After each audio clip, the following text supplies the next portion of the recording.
Hey everyone. So yesterday I watched that vigil. It was very nicely done. There was a shooting in one of the schools in British Columbia here. So for people who are following my videos and my posts, today is Valentine's Day. And in the English tradition, Valentine's Day is the day that it used to be the start of spring, but they changed our calendar. So it's no longer representing that, but it is for many of us the first day you hear the birds chirping, and traditionally it's the day that the birds, they say, propose to their partners. So I heard the birds for the first time today, which was nice for me. And I guess in Canada, what terrifies me here is the children, because even when I had that harassment case and my place wouldn't sell at Roosevelt Gardens, I would get on the bus. There's a school up the road here. Can't remember the name of it, but I'd get on the bus and all the children used to be the ones that were laughing at me, saying, oh, there she is, and giggling and all that. So whatever happened to me, it was a well-known thing. And I was shocked because I didn't say anything to anyone. But obviously people were talking about it, and it's the children that terrify me in this country and in America, because, you know, in other countries, it's the adults that they'll go around and they'll kidnap people, they'll shoot people, they'll do all these kinds of things. And we never grew up in Zimbabwe with children doing things like this, going into schools, shooting. It terrifies me. Even when I went to Regis College, Father Kalachik was my advisor, and Michael said that we're going to watch a movie, but if any one of you feel upset or you feel that you don't want to continue watching, you can get up and leave, because it was part of our training, and we watched that movie on the Columbine shooting, and I was shocked. It was my first time encountering something like that. And after I came here from England, I had never encountered anything like that. The lockdowns, the drills, it never even crossed my mind that it could be children that could kill each other or shoot each other or do things like that. So, to live through something like this, yes, it is horrifying, but I guess I'm grateful to the Lord that I grew up in Zimbabwe, that I grew up in a country where, even though we lived through the war, as children we were cherished and our schools were safe. And even in the war, I think nobody would dare to harm the children. That was the Rhodesian War. They used to send the army tanks, and they used to put the army tanks outside the schools in the war, in the front and in the back. So there was no way anybody would get in there. And as children, those kinds of things never even crossed our minds. It never even crossed our minds. We were taught to love each other. And yeah, it's just very scary. You know, when you think that it's the children doing it, it's very frightening. So yeah, I mean, that shocked me when I used to get on the bus and all these children used to be laughing at me and all that. I was like, what the hell? What is going on? So anyway, I mean, it's in the past now, but it's just to say that, sometimes you have to be careful. You think that, oh, it's children and, they're just children, just leave them. But look at what happened in BC. It's very scary.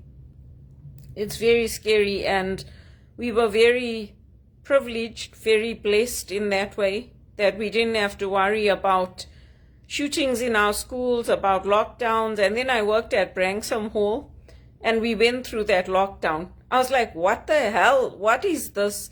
They said, oh, we have to do this lockdown. I'm like, what is lockdown? They're like, it's a drill in case there's a shooting in the school. I was like, oh my God. So it was only a temporary contract, but it was like, geez.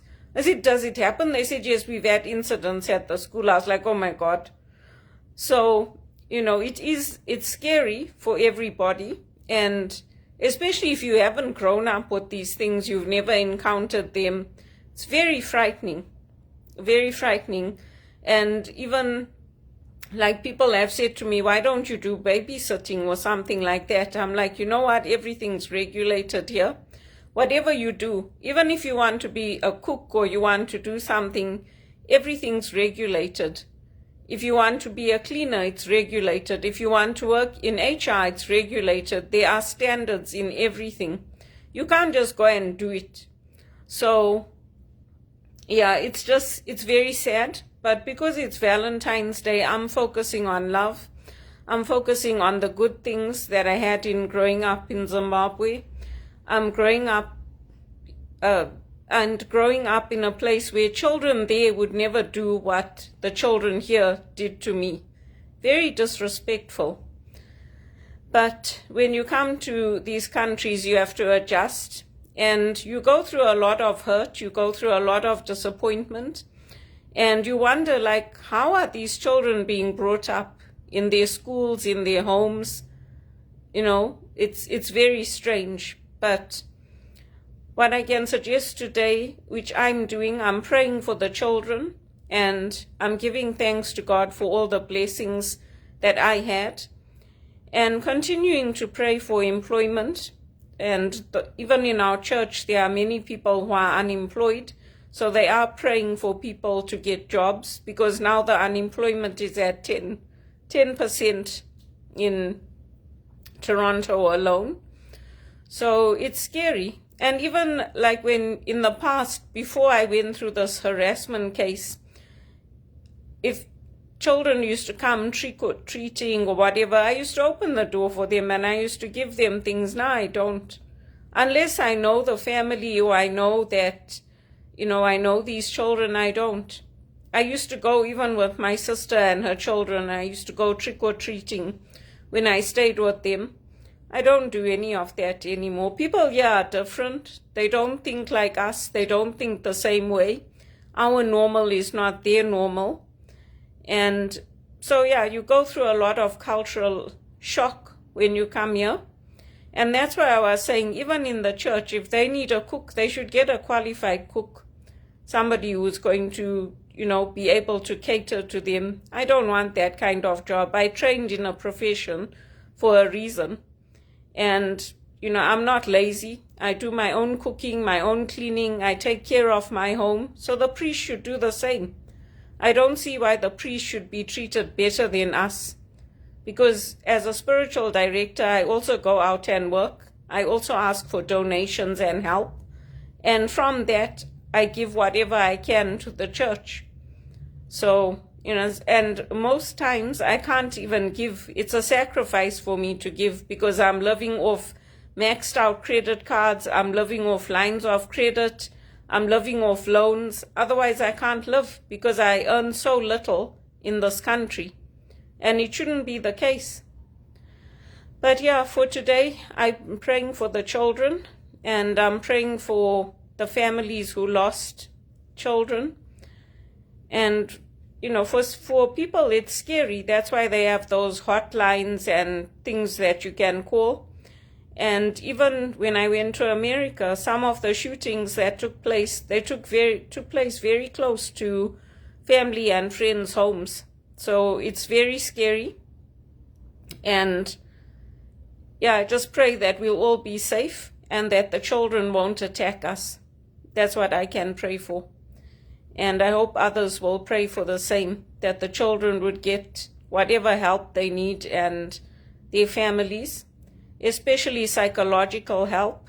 Because, for children to go and do this kind of thing, it's very evil. It's very scary.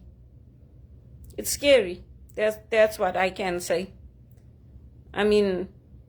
I just never encountered this kind of a thing growing up in Zimbabwe. I never did. So it's very, very shocking. And yeah, that's what I can say. I'm not surprised that landlords and all that refuse to open the apartments and things if the parents are not with the children unless there's some kind of an agreement in place, because it shocks me. It shocks me how the children treat me. In the parish, yeah, it was okay because I was running the children's liturgy with Lynn Williams for the Blessed Sacrament. But I mean, some of these children, the way they behave like they can tell you what to do. And they behave like you are just a stupid idiot who doesn't know anything. So, yeah, it's scary when you come here from Africa and you come from, especially Zimbabwe, where you're brought up to have a lot of respect and treat people with respect and all that. It's very much a culture shock. And it takes a lot of getting used to. And even yesterday, after I watched that vigil and all that, I was very upset. Not that I cry, I don't cry, but like I get an upset stomach and I get headaches sometimes. I had an upset stomach after I watched that. But I did my laundry and things, and then, I went to sleep. All I can say is God is with us, and we were blessed because Michael Jackson, artists like that, I mean, he favored the American public because obviously that was his home. America's his country. But we were also influenced by Michael, by the standards he set, by his example. He broke barriers when it came to racism.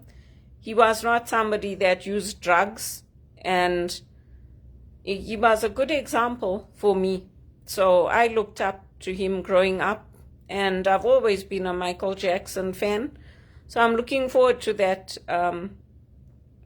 movie coming out. I know it's artistry, so not everything is going to be true, but I'm looking forward to it. And, I just don't understand how the children here are. That's all I can say. It's very frightening for somebody like me that came here from Africa. I didn't grow up in Nigeria, where the children, after they graduate, they go and they buy guns, and if they can't get a job, then they do all the shooting and all that. I didn't grow up like that. And I didn't grow up in a Zimbabwe that promoted lawlessness and said, yes, you can go and grab the lands and, yeah, it's ours now, we're going to take it back. Because really, that's lawlessness. That's punishing our generation for what people did like centuries ago. And to me, it's injustice. And yeah, maybe people think I'm wrong, but I don't. My generation doesn't think like that. It's not fair to us to leave us with nothing because other people went and conquered lands, and to keep putting us out of jobs and to keep leaving us penniless and with nothing because you've got a rage and you've got an anger inside of you that you will not let go of. It's not fair to us. My generation didn't grow up like that. And even here, look at what I'm going through. I didn't do anything to anyone in this country. And yet look how badly I'm being treated. I deserve a good paid job. I deserve to be in a well-paid position. And if it's not here, if it's in Europe or somewhere else, they should let me go. Because I am not cleaning for the priests. I'm not cooking for them. I'm not doing anything for them. They are human beings just like me. They can get off their backsides and do it themselves. Whatever I did for Father Larry, I did out of the goodness of my heart. I didn't have to do it. I'm not doing anything more for them. They need to wake up. They need to start thinking about the people and how we are going through such a hard time with unemployment, being put into low-paid jobs, being put into menial positions.